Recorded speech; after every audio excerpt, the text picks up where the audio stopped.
Welcome to Tiny House and Off-Grid Resources, the channel where we rebuild, repair, recycle instead of replace. I want to show you a little secret that I've just discovered. It all started way back when I was a teenager, when I used to make my version of napalm out of expanded polystyrene and petrol.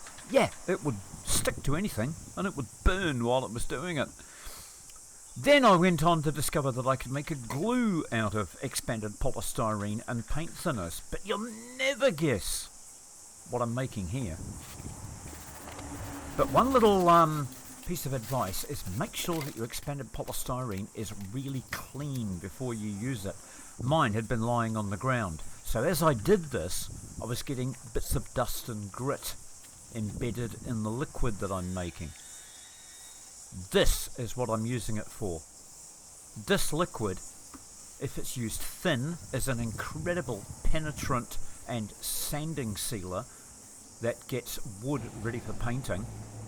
And if used a little thicker, makes a damn good varnish. Thicken it right up, it becomes a glue. It's a really, really useful hack.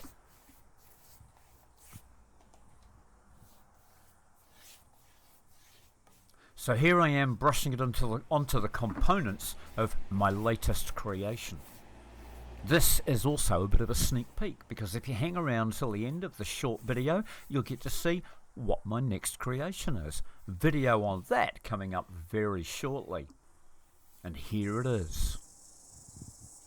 I've been making a cargo bike out of a cargo pallet. Yep, this is a wooden shipping pallet. And I'm going to make myself a highly useful workhorse bicycle, something that can carry all my goodies around.